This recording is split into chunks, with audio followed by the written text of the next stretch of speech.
टेकी पवन academy को subscribe करने के लिए ये बटन दबाएं। वेलकम स्टूडेंट्स, मेरे चैनल टेकी पवन एकेडमी में आपका फिर से स्वागत है। आज मैं एक सबसे जबरदस्त वीडियो लेके आया हूं जिसका नाम है आरबीआई से संबंधित संपूर्ण महत्वपूर्ण तथ्य। आप आरबीआई का एग्जाम दे रहे हो या बैंकिंग का एग्जाम दे रहे हो या इकोनॉमिक्स के किसी क्षेत्र में हो और आप आरबीआई के बारे में अगर कुछ जानना चाहते हैं, उसके क्वेश्चंस को लेकर जानना चाहते हैं, उसके टॉपिक्स को लेकर जानना चाहते हैं, तो आपके लिए मेरे हिसाब से बेस्ट वीडियो होने वाला है। एक ही प्लेस पर, एक ही जगह पर आपको सारा कंटेंट मिलने वाला है। जितने भी कंपटीशन एग्जाम्स हैं, मुझे नहीं लगता इससे बाहर कोई आरबीआई से संबंधित क्वेश्चन जा सकता है। तो आइए देखते हैं इस बिग टॉपिक को। स्टूडेंट्स, आज का टॉपिक है आरबीआई से संबंधित महत्वपूर्ण तथ्य। आप कोई भी कंपटीशन एग्जाम दे रहे हो उसमें आपकी मदद करेगा। आगे बढ़ते हैं, देखिए सबसे पहला पॉइंट, विश्व का सर्वप्रथम केंद्रीय बैंक 1668 में स्वीडिश रिक्स बैंक के नाम से स्थापित किया गया था। नंबर 2, भारत में केंद्रीय बैंक को reserve bank of India RBI, England में बैंक ऑफ इंग्लैंड, अमेरिका में फेडरल रिजर्व सिस्टम और फ्रांस में बैंक ऑफ फ्रांस के नाम से जाना जाता है। ये सब अपने अपने देशों के केंद्रीय बैंक है। नंबर 3, आरबीआई से पहले केंद्रीय बैंक के सभी कार्य इंपीरियल बैंक ऑफ इंडिया द्वारा किए जाते थे। बाद में आरबीआई की स्थापना 1926 में गठित हिल्टन यंग कमीशन, जिसे royal commission on Indian currency and finance के नाम से भी जाना जाता है, उसकी सिफारिशों के आधार पर आरबीआई का गठन हुआ।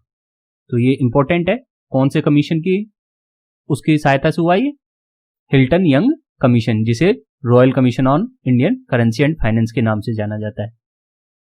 नंबर 4, आरबीआई ने 1 अप्रैल 1935 से अपना कार्य या परिचालन शुरू किया था। नंबर 5, आरबीआई ने सरकारी स्वामित्व वाले बैंक के रूप में शुरुआत नहीं की थी। ध्यान रखें, सबसे पहले जब आरबीआई स्टार्ट हुआ तो ये सरकारी नहीं था, बल्कि प्रमुख सरकारी स्वामित्व के बिना एक निजी तौर पर आयोजित बैंक के रूप में हुई थी, अर्थात ये निजी क्षेत्र का बैंक हुआ करता था आरबीआई। नंबर 6, स्वतंत्रता के बाद सरकार ने उचित मुआवजे का भुगतान करके रिजर्व बैंक सार्वजनिक स्वामित्व में हस्तांतरण अधिनियम 1948 पारित किया और निजी शेयर धारकों से आरबीआई को अपने हाथों में ले लिया। निजी शेयर धारकों को पैसा दे दिया और आरबीआई को देश का केंद्रीय बैंक बना दिया। नंबर 7, आरबीआई का राष्ट्रीयकरण 1949 में हुआ और 1 जनवरी 1949 से आरबीआई ने सरकारी स्वामित्व वाले बैंक के रूप में अपना कार्य करना प्रारंभ कर दिया। नंबर 8, रिजर्व बैंक द्वारा प्रथम नोट जनवरी 1938 में जारी किया गया था। कब जारी किया गया था प्रथम नोट? जनवरी 1938 में। नंबर 9, 11 मार्च 1940 से आरबीआई का लेखा वर्ष जनवरी दिसंबर से बदलकर जुलाई जून कर दिया गया। पहले कौन सा होता था लेखा वर्ष का टाइमिंग? जनवरी से दिसंबर, और अब क्या हो गया है? जुलाई से जून कर दिया गया है।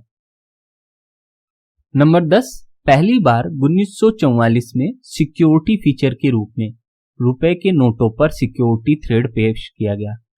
नोटों पर सिक्योरिटी का जो थ्रेड आता है, धागा आता है, वो कब आया पहली बार? 1944 में। नंबर 11, भारतीय रुपए का कोड क्या है? INR। इसका जारीकर्ता कौन है? भारतीय reserve bank. Number 12, IIT Guwahati के प्रोफेसर डी उदय कुमार के द्वारा मुद्रा का प्रतीक चिन्ह, ये मुद्रा का प्रतीक चिन्ह है, डिजाइन किया गया था। नंबर 13, आरबीआई ने पाकिस्तान, बर्मा, जिसे हम म्यांमार के रूप में भी जानते हैं, और इंडिया के केंद्रीय बैंक के रूप में प्रत्यक्ष रूप से कार्य किया है। आपके लिए ये नई नॉलेज है, आपने कभी सुना नहीं होगा। जो अपना रिजर्व बैंक ऑफ इंडिया है वो 3 देशों का सीधा सीधा केंद्रीय बैंक रह चुका है। पाकिस्तान का भी रह चुका है केंद्रीय बैंक, बर्मा का भी रह चुका है केंद्रीय बैंक, और इंडिया का तो है ही केंद्रीय बैंक। जबकि 1971 में पाकिस्तान से अलग होकर बने देश 1971 में पाकिस्तान से अलग होकर बने देश बांग्लादेश के लिए अप्रत्यक्ष रूप से आरबीआई ने केंद्रीय बैंक के रूप में कार्य किया है। अर्थात जब 1971 से पहले पाकिस्तान और बांग्लादेश एक हुआ करते थे, तो जो बांग्लादेश का एरिया था उसमें भी आरबीआई ने केंद्रीय बैंक का कार्य किया। तो ये अप्रत्यक्ष है और प्रत्यक्ष रूप से ये 3 है। नंबर 14, प्रारंभ में आरबीआई का मुख्यालय कोलकाता था, जो सन 1937 में बदलकर क्या कर दिया गया, मुंबई, और वर्तमान में भी मुंबई है। नंबर 15, आरबीआई के 4 क्षेत्रीय कार्यालय हैं। नई दिल्ली उत्तर भारत के लिए, कोलकाता पूर्वी भारत के लिए, चेन्नई दक्षिण भारत के लिए और मुंबई पश्चिमी भारत के लिए है। जबकि 27 स्थानीय कार्यालय हैं और 4 उप कार्यालय हैं। नंबर 16, आरबीआई के लोगो में ताड़ का पेड़ है और बाघ को प्रतीक के रूप में लिया गया है। जो आरबीआई का लोगो है, मैं अभी बाद में बता दूंगा, लोगो है उसमें कौन सा है, ताड़ का तो पेड़ लिया गया है लोगो में और बाघ को प्रतीक रूप में लिया गया है। अब आप देखें, केंद्रीय निदेशक बोर्ड जो आरबीआई का गठन होता है वो कैसे होता है। सबसे बड़ा कौन होता है, गवर्नर, उसके नीचे फिर उप गवर्नर होते हैं, फिर कार्यपालक निदेशक होते हैं, फिर प्रधान मुख्य महाप्रबंधक, प्रभारी मुख्य महाप्रबंधक, मुख्य महाप्रबंधक, महाप्रबंधक, उप महाप्रबंधक, सहायक महाप्रबंधक, फिर प्रबंधक, सहायक प्रबंधक, सहायक स्टाफ, इतने प्रकार के ये बोर्ड में सदस्य होते हैं। नंबर 17, भारत में सिक्कों की ढलाई का काम वित्त मंत्रालय भारत सरकार करता है। ध्यान रखना, सिक्कों की ढलाई का काम कौन करता है, वित्त मंत्रालय भारत सरकार का करता है। रिजर्व बैंक सिक्कों के वितरण का, निर्गम का और संचलन के लिए सरकार के एजेंट का कार्य करता है। अर्थात सिक्कों को मार्केट में कौन लाता है, सरकार के एजेंट के रूप में आरबीआई। 4 टकसाल परिचालन में है सिक्कों की छपाई के लिए, गढ़ाई के लिए। महाराष्ट्र में मुंबई, उत्तर प्रदेश में नोएडा, कोलकाता और हैदराबाद। नंबर 18, प्रारंभ में भारत में नोट छापने की आनुपातिक कोष प्रणाली अपनाई गई थी, परंतु बाद में 1957 में अधिनियम में संशोधन करके न्यूनतम कोष प्रणाली को अपना लिया गया। इस प्रणाली में क्या होता है, भारतीय रिजर्व बैंक को 115 करोड़ का सोना और 85 करोड़ की विदेशी प्रतिभूतियां यानी कि कुल 200 करोड़ रखना आवश्यक होता है, और ऐसा करके भारतीय रिजर्व बैंक चाहे जितनी मुद्रा जारी कर सकता है। आपको अगर इस बारे में और अधिक जानकारी जाननी हो तो आप मेरा एक वीडियो देख लें जिसका नाम है नोट छापने की प्रणालियां। उसमें न्यूनतम कोष प्रणाली और आनुपातिक कोष प्रणाली दोनों के बारे में डिटेल में बताया गया है।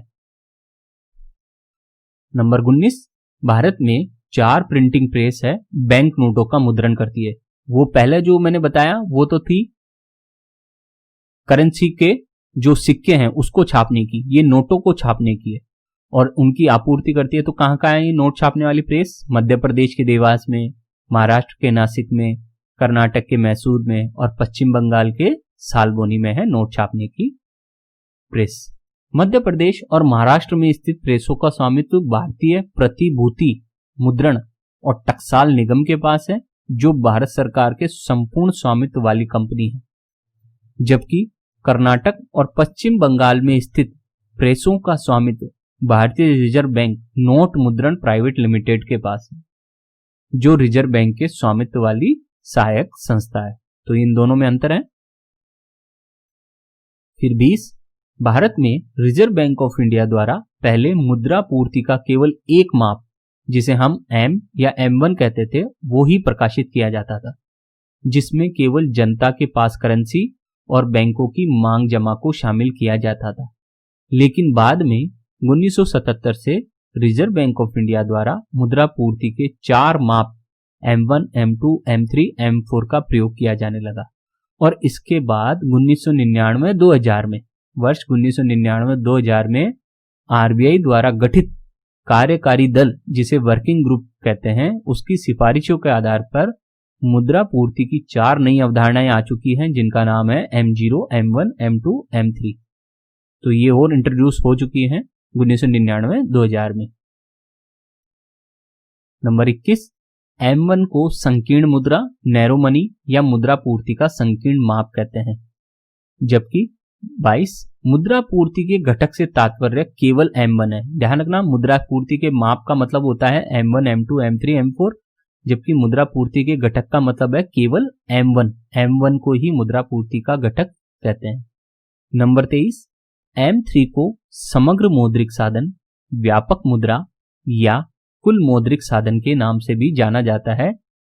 नंबर 24 तरलता, सबसे ज्यादा तरलता किसमें होती है? M1 में, उससे कम तरलता M2 में, और उससे कम तरलता M3 में, और सबसे कम तरलता किसमें होती है? M4 में।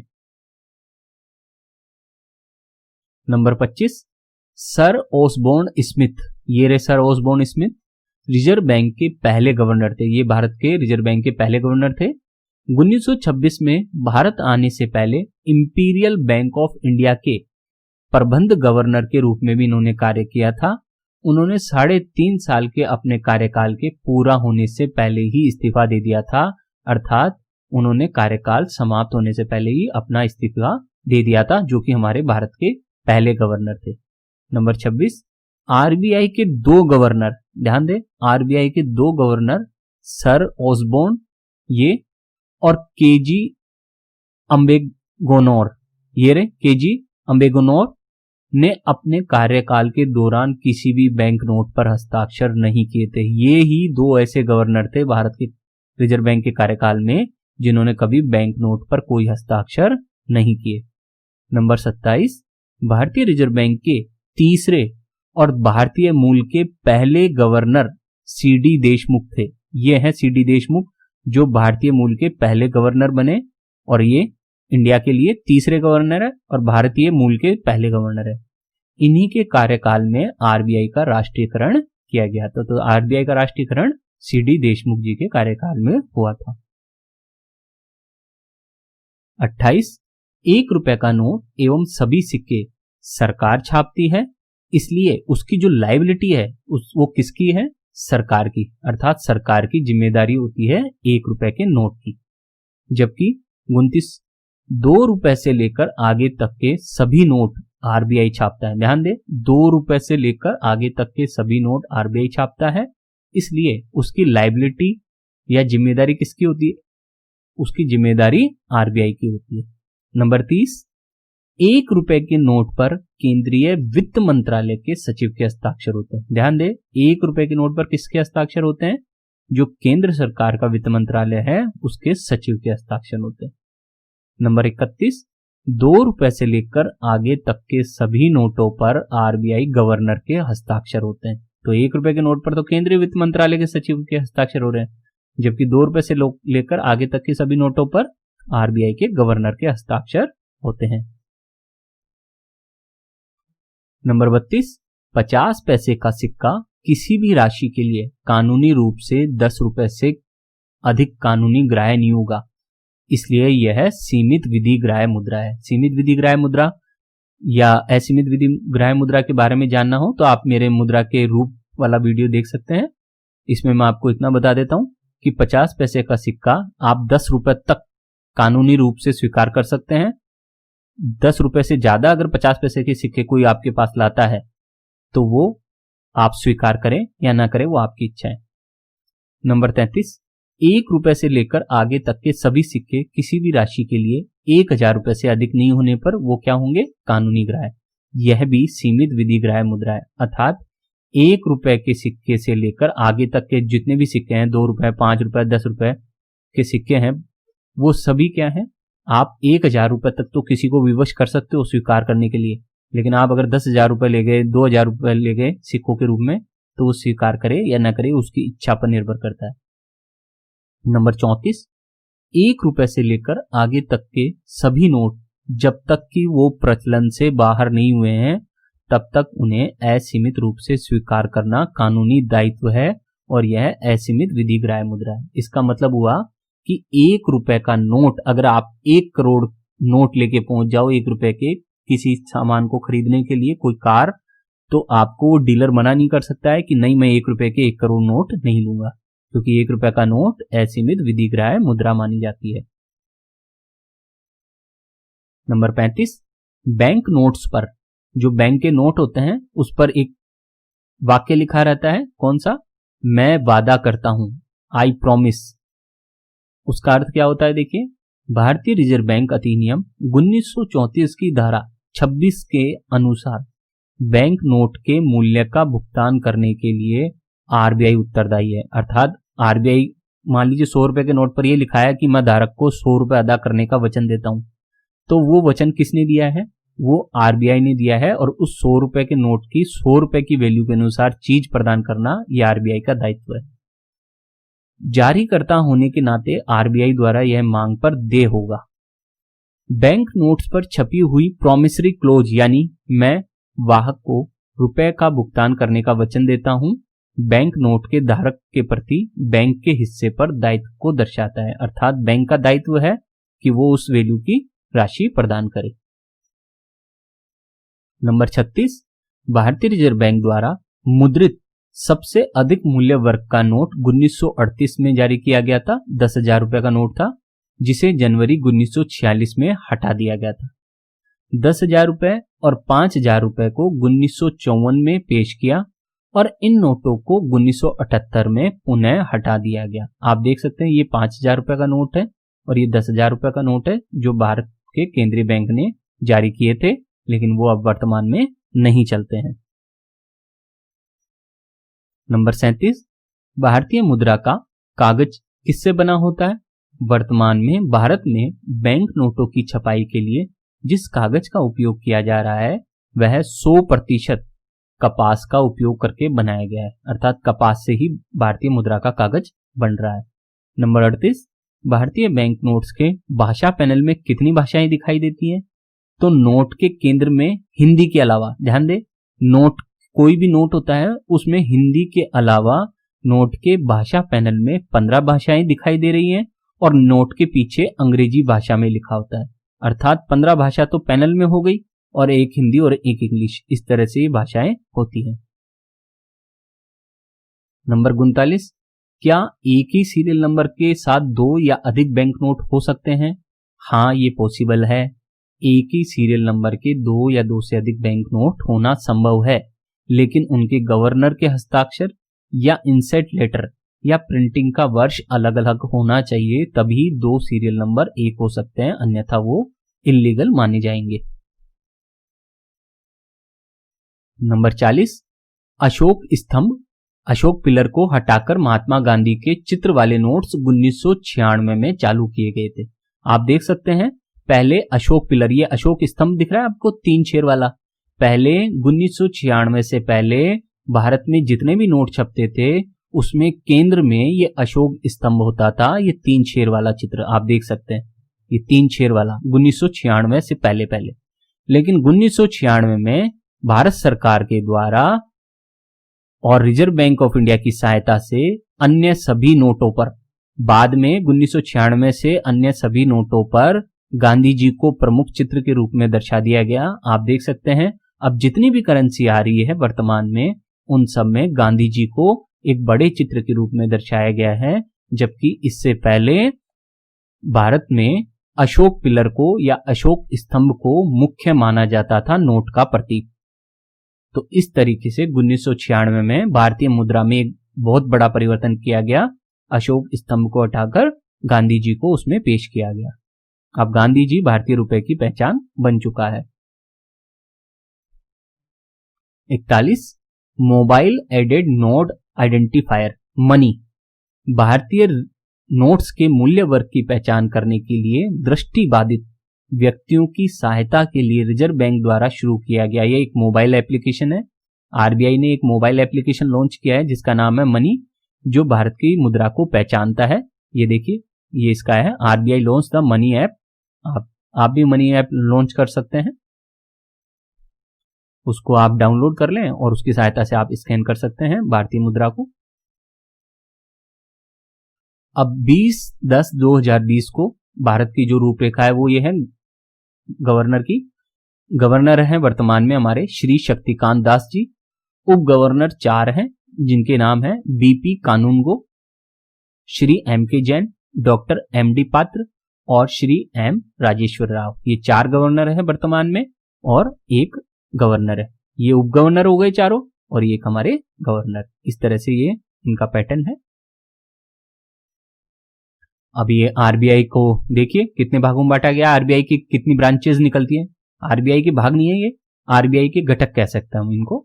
तो आरबीआई के घटक में हम देखें तो ये शेड्यूल्ड बैंक है, फिर ये नॉन शेड्यूल्ड बैंक है, ये डेवलपमेंट बैंक है। शेड्यूल्ड बैंक को दो भागों में बांटा गया है, कॉमर्शियल बैंक्स, कोऑपरेटिव बैंक्स। फिर कॉमर्शियल बैंक को public sector banks, public sector में एसबीआई और एसोसिएट्स आते हैं, नेशनलाइज्ड बैंक्स आते हैं। फिर इसमें private sector banks, regional rural banks हो गए, फॉरेन बैंक्स हो गए। ऐसे ही कोऑपरेटिव बैंक्स हो गए, स्टेट कोऑपरेटिव बैंक्स हो गए, सेंट्रल कोऑपरेटिव बैंक्स हो गए और प्राइमरी कोऑपरेटिव बैंक्स हो गए। और नॉन शेड्यूल में बैंक्स में कौन सा आते हैं? Coastal local area banks, capital local area banks, KBS local area banks, Subhadra local area banks आते हैं। और डेवलपमेंट बैंक्स में IFCI, NABARD, EXIM bank, NHP, SIDBI, Mudra, ये सभी क्या है? Development bank. अब एक चीज और ध्यान दें, जिन बैंकों को आरबीआई अधिनियम 1934 की द्वितीय अनुसूची में शामिल किया गया है उनको अनुसूचित बैंक या शेड्यूल्ड बैंक कहा जाता है। इसके अलावा जिन बैंकों को द्वितीय अनुसूची में शामिल नहीं किया गया है उनको गैर अनुसूचित बैंक या नॉन शेड्यूल्ड बैंक के नाम से जाना जाता है। और ये इस तरह से शेड्यूल्ड बैंक और नॉन शेड्यूल्ड बैंक की कैटेगरी बनी है। अब ये केंद्रीय बैंक के कार्य ये होते हैं। इस कार्यों को देखने के लिए आप मेरा पिछला वीडियो देख सकते हैं कि केंद्रीय बैंक के कार्यों की क्या व्याख्या है। ये सभी केंद्रीय बैंक के कार्य हैं, जैसे नोट जारी करने का अधिकार, सरकारी बैंकर, एजेंट और सलाहकार का कार्य, बैंकों का बैंक एवं पर्यवेक्षक, अंतिम ऋणदाता, विदेशी मुद्रा भंडार का संरक्षक, समाशोधन गृह का कार्य, साख नियंत्रण। ये सभी प्रश्नों और इनके जो उत्तर हैं आपको मेरे डिटेल वीडियो में मिल जाएंगे। पिछले वीडियो जरूर देखें केंद्रीय बैंक के कार्य। ये केंद्रीय बैंक के हमारे कार्य हो गए हैं। अब एक चीज और मैं आपको बताने वाला था, ये भारतीय रिजर्व बैंक का लोगो है। इसमें देखिए ये ताड़ का वृक्ष है और ये बाघ चिन्ह है। तो इस तरह से भारतीय रिजर्व बैंक का लोगो बाघ और ताड़ के वृक्ष से मिलकर बना है। उम्मीद है आपको आरबीआई से संबंधित ये महत्वपूर्ण तथ्य अच्छे भी लगे होंगे और आपके जितने भी कंपटीशन एग्जाम्स हैं उसमें आरबीआई से संबंधित अगर कोई टॉपिक आता है तो मुझे विश्वास है कि आपको इसमें से सारे टॉपिक्स देखने को मिल जाएंगे। अगर आपको कंटेंट अच्छा लगा हो, वीडियो अच्छा लगा हो तो चैनल को जरूर सब्सक्राइब करें। बहुत बहुत धन्यवाद।